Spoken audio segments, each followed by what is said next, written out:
Hello class 9th students, कैसे हैं आप सब लोग। आई होप आप सब लोग बढ़िया हैं और मुझे लगता है आपके भी एग्जाम सब बहुत पास हैं। मुझे लगा आपके लिए जो चैप्टर्स बचे हुए हैं वो सारे चैप्टर्स को कंप्लीट कर देना चाहिए। तो चलिए फिर मैं हाजिर हूँ आपके सामने एक नई वीडियो के साथ। और इस वीडियो हम लोग डिस्कस करने वाले हैं अपने जो बहुत ज्यादा इंपॉर्टेंट क्वेश्चंस हैं जो इस चैप्टर से आपके आने वाले हैं। और चैप्टर का क्या नाम है? Democratic rights. ठीक है, तो अच्छा चैप्टर है और अच्छे क्वेश्चन हैं जो मैंने इस वीडियो में लिए हैं। चलिए समझने का प्रयास करते हैं। पहला क्वेश्चन मैंने जो इस वीडियो में लिया है वो हम देखते हैं। Explain in 3 points why do we need rights in a democracy. आपको वो 3 पॉइंट्स के बारे में या 3 कारण आपको बताने हैं कि हमें डेमोक्रेसी के अंदर राइट्स क्यों मिलने चाहिए या राइट्स क्यों होने चाहिए। पहला पॉइंट मैंने जो यहाँ पर लिया है वो है every citizen has the right to vote and right to elect government, है ना। तो ये जो कंट्री है अपनी, है ना, जो डेमोक्रेटिक कंट्री है या कोई भी अदर डेमोक्रेटिक कंट्री है, तो उसके अंदर जो लोग हैं, जो पॉपुलेशन है, उसको क्या है, राइट होना चाहिए, ये अधिकार होना चाहिए कि हर एक व्यक्ति क्या कर सकता है, वोट कर सकता है।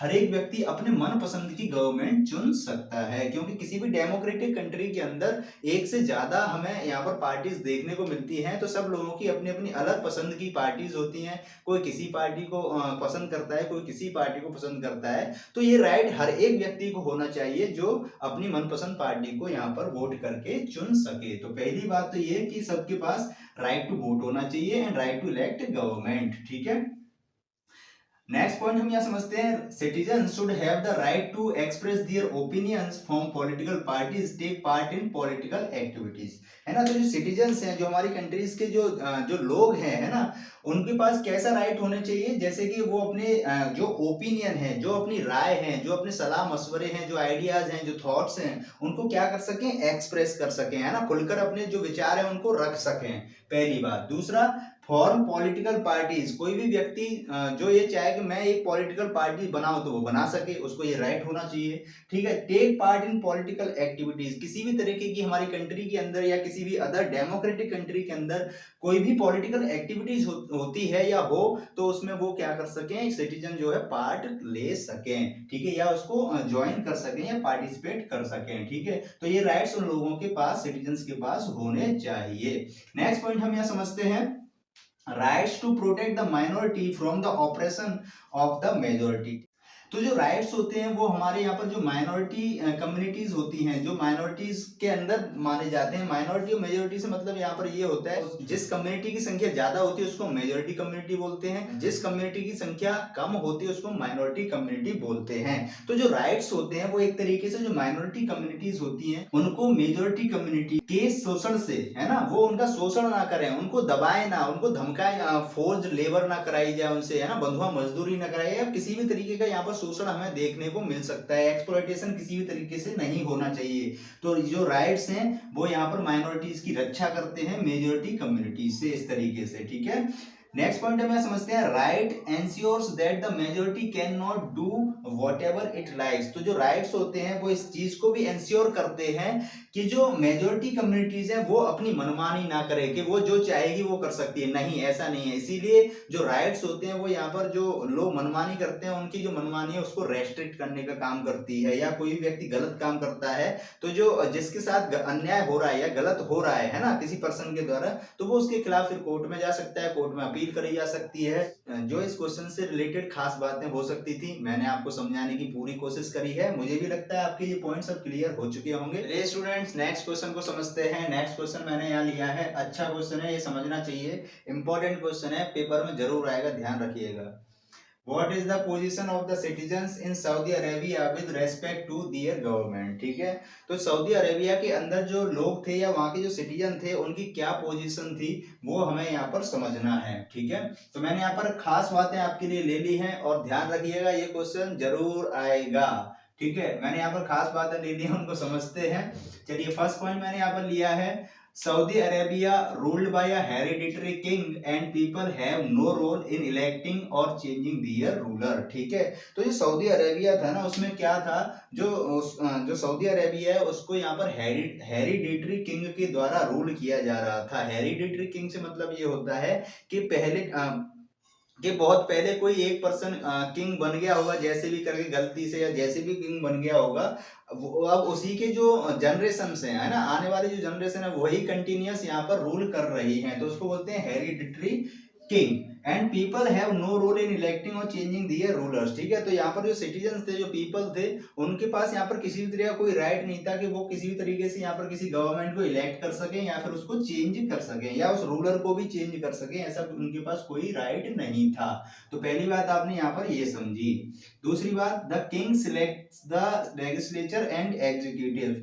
तो जो किंग हुआ करता था वही यहाँ पर लेजिस्लेचर एंड एग्जीक्यूटिव को सिलेक्ट करता था, है ना, कि जो लेजिस्लेचर में जो व्यक्ति हैं वो कौन होंगे, एग्जीक्यूटिव्स में जो पर्सन बैठेंगे वो कौन होंगे, है ना, तो वो किंग ही करता था। नेक्स्ट पॉइंट हम यह समझेंगे, किंग अपॉइंट्स द जजेस and can change any decision, है ना, तो किंग और क्या करता था, यहाँ पर जजेस की अपॉइंटमेंट भी यहाँ पर राजा के द्वारा ही की जाती थी। जजेस वगैरह डिसीजन लेते थे तो उनको यहाँ पर जो राजा है वो चेंज भी कर सकता था, है ना।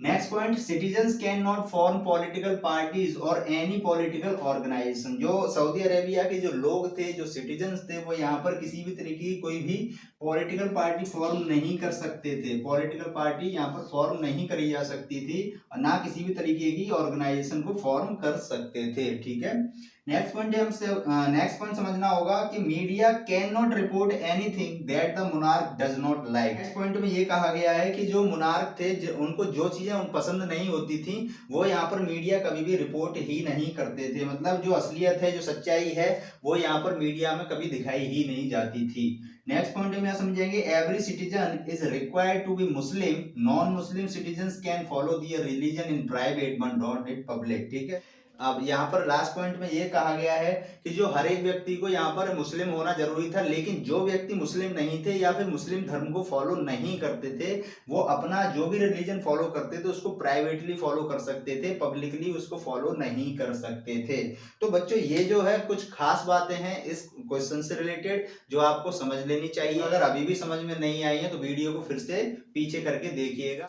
चलिए बच्चों, नेक्स्ट क्वेश्चन समझते हैं। नेक्स्ट क्वेश्चन है, secularism is based on the idea that the state is concerned on with relation among human beings. ठीक है, तो एक तरीके से ये कह सकते हैं जो सेक्युलरिज्म आइडिया है वो एक तरीके से यहाँ पर जो ह्यूमन बीइंग्स के रिलेशन है आपस में उस पर ही बेस्ड होता है। अब कैसे है वो हम यहाँ पर समझने की कोशिश करेंगे। फर्स्ट पॉइंट हम यहाँ पर देखेंगे, as a secular nation every citizen has the right to freedom of religion, है ना। सेक्युलर नेशन होने के नाते हर एक व्यक्ति को यहाँ पर क्या है, फ्रीडम ऑफ रिलीजन का राइट होता है। मतलब कोई भी व्यक्ति यहाँ पर अपने धर्म को मान सकता है, उसका प्रचार प्रसार कर सकता है, कोई यहाँ पर रोक टोक नहीं होती है। ठीक है, एग्जाम्पल के लिए liberty of thought, believe, faith and worship. Liberty of thought है, इंसान को यहाँ पर अपने जो विचार हैं उसको वो स्वतंत्र तरीके से यहाँ पर बता सकता है, उनको एक्सप्रेस कर सकता है, अपना जो जिस चीज में वो विश्वास रखता है ना, चाहे किसी भी धर्म में हो सकता है, किसी भी चीज में विश्वास हो सकता है, उसको यहाँ पर एक्सप्रेस कर सकता है। ठीक है, यहाँ पर किसी भी धर्म की, किसी भी देवी देवता की यहाँ पर पूजा भी कर सकता है। तो ये चीजें हैं, एक सेकुलर नेशन के अंदर ही ये चीज पॉसिबल हो सकती है, क्योंकि यहाँ पर किसी भी एक पर्टिकुलर धर्म को फेवर नहीं किया जाता है, सभी को समान माना जाता है। We have the freedom to run religious affair, है ना, किसी भी व्यक्ति को या ये कह सकते हैं हर एक सिटीजन्स को अपने जो रिलीजियस अफेयर्स हैं उनको यहाँ पर वो क्या कर सकते हैं, रन कर सकते हैं, यहाँ पर किसी तरह की कोई रोक टोक नहीं की जाती है।